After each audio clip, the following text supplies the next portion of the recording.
スーパーの店内でカンマに目をつけられた少女。男につけ回された末に彼女が辿った運命とは。2007年6月2日、アメリカカンザス州オーバーランドパーク、スーパーマーケットターゲットストアの店内を見て回っていたのは18歳の少女ケルシー・アン・スミス。何をあげたら喜ぶかな。彼女は付き合って半年になるボーイフレンドへの記念のプレゼントを買いに来ていました。足取りも軽く浮かれた気分で店内を歩いていたケルシー。プレゼント選びに夢中な彼女は気づきもしていなかったんです。一定間隔で距離を保ちながらずっと自分についてきている男がいることに。今から帰るね。彼プレゼント喜んでくれるかな。買い物を終えた後、母親と電話をしながらスーパーの駐車場へ向かったケルシー。この後彼女はスーパーの店内で少女に狙いを定めつけ回していた男。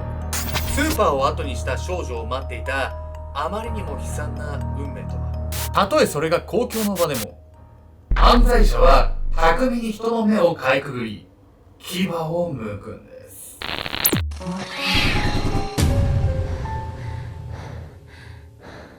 おそつけんちゃんです。やみやみこんなんです。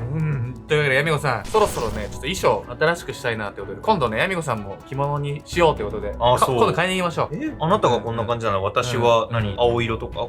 いや、ここやみこさんはナイス布がここ透明？裸の王様じゃないですか。裸の王様？裸の王様？どういうことですか？いやだから仕立て屋に透明な生地ですって言われて、それを普通に着たと思って街中を裸で歩いた王様の話知ってるでしょ？いや、裸の王様の意味はわかるけど、もともとそういう偶話みたいな感じだったんだ。そう、童話かわかんないけど、なんで知らない？いや、ちょっと僕幼少期愛に飢えてて、お母さんも頑張って育ててくれたんです関けど、係ないでしょそれ。お父さんもお母さんも働かしにされてたんで、家にあったのがダンボのビデオ1本しかなかった。でも超ダンボ詳しいな。超ダンボ詳しい。本日はアメリカカンザス州で起きた殺人事件をご紹介します。当日、被害者の少女はスーパーへ買い物に来ていたんですが、店内のカメラには少女をつけ回す犯人の姿がしっかりと映っていたんです。ちょっと怖すぎるわね。一人になるタイミングを狙ってたってこと？まさにそうなんです。そしてスーパーを出た後、少女は奇妙な失踪を遂げてしまうんです。男の痕跡。2007年6月2日、アメリカカンザス州オーランドパーク、スーパーマーケットターゲットストアを訪れていたのは、つい10日前に高校を卒業したばかりの少女ケルシー・アン・スミス。これが良さそう。商品棚から嬉しそうにスクラップブックを取り上げたケルシー。彼女は付き合って半年になるボーイフレンドへのプレゼントを探しに来ていたんです。ケルシーは友人の誕生日にも大量の風船を学校に持ち込んで驚かせるようなサプライズ好きな少女。ボーイフレンドに渡すスクラップブックも思い出の写真をたくさん貼り付けて、世界に一つしかないプレゼントに仕上げるつもりだったのでしょう。いいのが見つかったわ。彼プレゼント喜んでくれるかな。ボーイフレンドの喜ぶ顔を想像しながら声を弾ませて母親と通話していたケルシー。楽しげに店内を見回っていた彼女は全く気がついていませんでした。入店してからずっと後をついてきている男の存在に。ケルシーが入店したちょうど30秒後に、このターゲットストアの店内に足を踏み入れた白シャツに黒い短パン姿のその男。男はケルシーが通った通路をなぞるようにして歩いており、普通に買い物に来た客としては明らかに挙動不審でした。男は常にケルシーに視線を送りながらも距離を詰めすぎず、彼女から気づかれない位置を取り続けていたんです。いやー、よりにもよって、彼氏との半年記念のプレゼント買いに来てる時ってめちゃくちゃワクワクするしさ、すごい幸せな時じゃない。そんな時に狙われるなんて最悪すぎるわよ、ちょっと。しかもね、お母さんにプレゼントの相談もしてるわけじゃないですか。だからなんかより一層ね、家族の絆とかね、そういうのも深いっていうのもわかるんで、なんか一層胸が痛みますよね。スーパーでの買い物の後、ケルシーはすぐに帰路に着いたはずでした。しかし彼女は待てど暮らせど帰宅せず、心配した母親が警察へ通報。するとケルシーが買い物をしたターゲットストアの向かいにあるオークパークモールの駐車場に彼女の車が止まったままになっていることが判明。時刻は夜の11時を回っており、高校生の少女が一人で出歩くような時間はとっくに過ぎていました。車内にはハンドバッグや財布、そしてボーイフレンドへのプレゼントが残されており、ケルシーが一度自分の車に戻ってきていたことは確か。それにもかかわらず彼女はそこから自宅には向かわずに姿を消してしまったんです。警察はケルシーが失踪したその状況から、彼女の車に乗乗り合わせていた可能性のある家族や友人、ボーイフレンドなどの指紋を全て採取すると、ケルシーの車のシートベルトにはその誰にも該当しない身元不明の指紋が付着していたんです。警察が駐車場の監視カメラを確認すると、そこにはケルシーが荷物を助手席に乗せ、ついで運転席へ向かう姿が映されていました。その後、彼女の車は向かいのオークパークモールの駐車場へ。ここでカメラ映像を見ていた警察一同は思わずあっけに取られるんです。なぜなら、再び停車したケルシーの車から白シャツに黒い短パン男が出てきたから。なんだこの男は。その後、警察はスーパーの店内カメラ映像も確認し、男がケルシーをずっと付け回していたことを確信。ケルシーが運転席に乗り込もうとしたところがカメラの死角になっていたため、ここで男が無理やり車に乗り込んだものと推測されました。映像から読み取れる男の特徴は、白シャツに黒い短パン、20代前半の白人で顎ひげを生やしていること。警察はそれらの特徴をもとに情報提供を呼びかけるんです。何これ、ケルシーが運転席に乗り込もうとした隙をついて男も一緒に車の中入ったってことでしょ。これよくさ、スーパーの駐車場でその光景を目撃されなかったわよね。スーパーの中にいる時から駐車場に人気がないことをね、確認していたんでしょうね。これケルシーを連れ去ってしまったこの男は一体何者なのか。普段のこの犯人の様子からは、まるでね、犯罪を犯すようには思えない男だったんです。小煩悩な父の過去。よし、今日もパパの車で出かけような。わーい。そう言って息子を抱え上げ、シボレートラックの助手席に座らせたその男はエドウィン・ロイ・ホール。カンザス州オラースで妻子と3人で暮らしていたエドウィンは、近所でも小煩悩で知られていました。近隣住民はエドウィンが4歳の息子を連れてドライブに行くところをたびたび見かけており、誰もがその様子を微笑ましく思ったんです。また、エドウィンは車に詳しく、近隣住民のピックアップトラックが故障した際には修理を買って出たことも。しかし、傍目に見れば嫌われる要素などみじんもないその男は、確かにスーパーでケルシーを付け回していたあの男でした。何を隠そう、エドウィンは穏やかなその暮らしを手に入れる以前、れっきとした犯罪者としての過去を持っていたんです。事件から19年前の1988年、当時7歳のエドウィンはカンザス州エンポリアのある一軒家へやってきました。エドウィン、よく来たね。今日から私たちは家族だからね。幼いエドウィンに優しく笑いかける夫婦。この日、エドウィンは養子としてこの家に迎え入れられたんです。夫婦は養子縁組に関する新聞記事を読み、恵まれない子供たちにより良い生活を与えたいと考えていました。思いやりある夫婦に迎え入れられたエドウィンには、この先幸せな生活が待っているはずだったんです。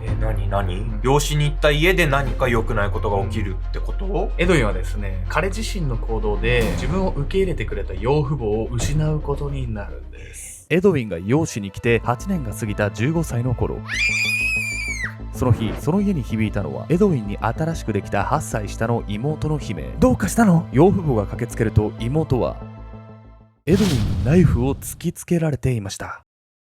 エドウィンが粗暴な気質を持って生まれていたのか、養子縁組という複雑な家庭関係が彼の中に葛藤を生んだのか、その行動の原因は定かではありません。ただ、ここからエドウィンが8年を少年院で過ごし、養父母とはもう二度と顔を合わせなくなったことだけが確かな事実なんです。以降、カンザス州の様々な場所を転々としながら暮らしていたエドウィンは、やがて現在の妻と出会い結婚、息子も生まれ、周囲からはいい父親に見られていました。しかし、エドウィンの内面は妹にナイフを突きつけたあの頃から何も変わっていなかったんです。彼は密かに開設した SNS のプロフィールに次のような内容を記していました。趣味は小さな子供を食べることと動物虐待。小さな子供を食べるって何？ちょっと気持ち悪すぎる趣味じゃない？なんかそういうね、食人をするね、人を食べるような殺人鬼に憧れがあったのかもしれないんですよ、これ。問題は事件があったあの日、エドウィンがどのように犯行に及んだのか。被害者のケルシーは女性として最も望まない最後を迎えることになってしまったんです。狙う男。2007年6月2日、カンザス州オーバーランドパークのメキシコ料理店で食事をしていたエドウィン。食事を終えた彼はテーブルを立つと用心深く辺りを見回します。そしてエドウィンは代金を支払わずに店を後にするんです。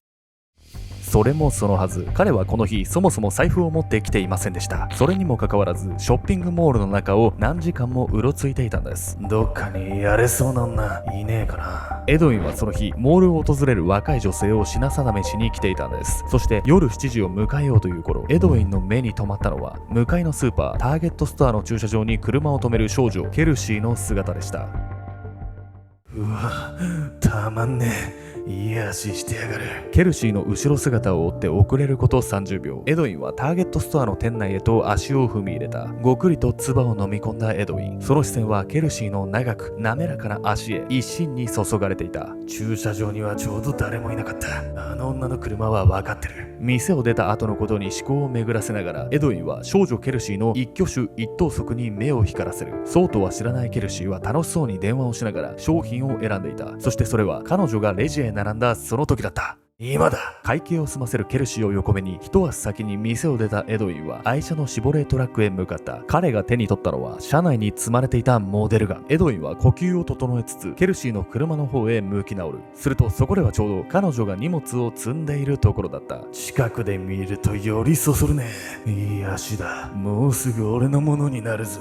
心臓の高鳴りを抑えながらエドウィンは気配を消してゆっくりと少女ケルシーの背後へ忍び寄る。そして小さく悲鳴を上げたケルシー。運転席に乗り込もうとした彼女は背後にひんやりとした金属の感触を覚えた。乗れ。ケルシーにモデルガンを突きつけたエドウィンは彼女を車の中へ押し込み自分もその中へ乗り込んでしまった。何？エドウィンはさ、女性を襲うためにわざわざモデルガンを準備してたってことでしょ？とっさに突きつけられたらさ、本物の銃って思っちゃうわよ、それは。普通にビビりますよ。うん。ケルシーに欲情したエドウィンはこの後その欲望に任せ非常に残虐な行為に及んでしまう。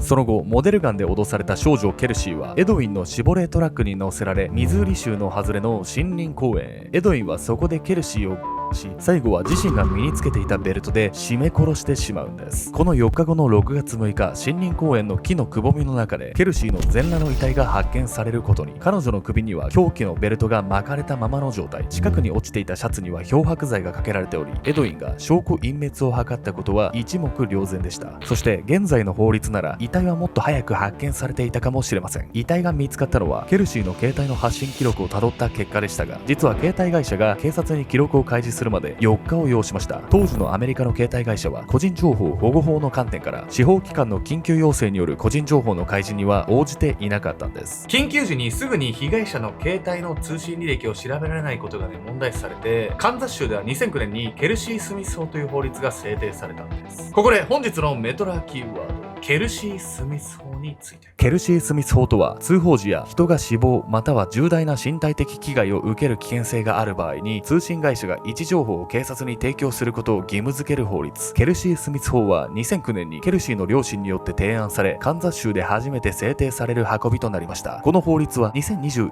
年までにアメリカ国内30州で可決されています。法整備に働きかけたのはいずれもケルシーの両親。両親は娘の死を無駄にしないようにと全米でこの法律が可決されることを望んでいるんです。いやー、事件は悲しい結果なんだけど、ここまで前向きになって行動を起こせてるご両親って本当立派だと思う。このケルシー・スミス法によって実際にね、携帯の通信記録っていうのが開示されるようになって、本当に子供の誘拐事件がね、解決するケースも出てきたんです。犯人のエドウィンは遺体が発見されたのと同日の2007年6月6日に逮捕。警察が監視カメラ映像を公開したところ、彼をよく知る近隣住民から通報が入ったんです。カメラに映っていた男はそれだけだとエドウィンだと判別するのは難しかったのですが、決め手となったのは当日彼が乗っていたシボレートラック。4歳の息子を乗せてドライブに出かけるエドウィンを微笑ましく見ていた近隣住民は、現場で目撃されていたその車が彼のものだと見逃さなかったんです。エドウィンは当初犯行を否認していましたが、被害者ケルシーの車に残されていた指紋や DNA が一致したことで言い逃れできない状況に。観念した彼は担当警察官も思わず呆れるような動機を供述しました。足が綺麗だったんだ。事件から1年後の2008年9月16日、誘拐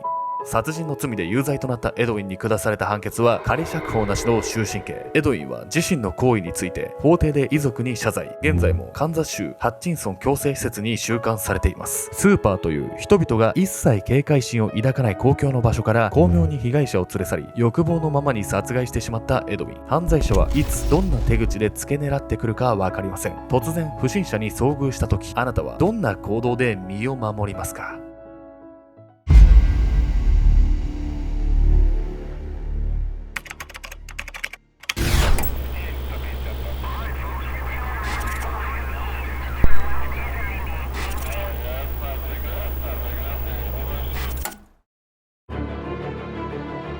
冷蔵庫の中から見つかった人気モデルのバラバラ死体、インスタフォロワー12万人超えの彼女が凄惨な殺され方をした理由とは。2023年2月24日、香港新海台北区蘭明泉にある民家には何十人もの報道陣が押し寄せていました。出てきたぞ。彼らが一斉にカメラを向けた先には、警察によって運び出された1台の冷蔵庫が。警察が冷蔵庫を押収したのは、その中から切断された女性の足が発見されたため、その足の持ち主は3日前から行方不明となっていた人気モデルアビー・チョイ。インスタフォロワー12万人超えを誇る彼女は、現場となった民家で無残にもバラバラにされてしまったんです。しかもその民家にはアビーがバラバラにされてしまったこと以上に、香港の人々を震撼させる事実がまだ隠されていました。その家のキッチンでは、ひき肉や人参と一緒にアビーの頭部が煮込まれていたんです。何者かにバラバラにされ調理されていた人気インフルエンサー。多くの人に愛されていたはずの彼女の身に一体何が。万人に優しい彼女のような人こそ、甘い汁を吸いたがる悪い人間に目をつけられるのかもしれません。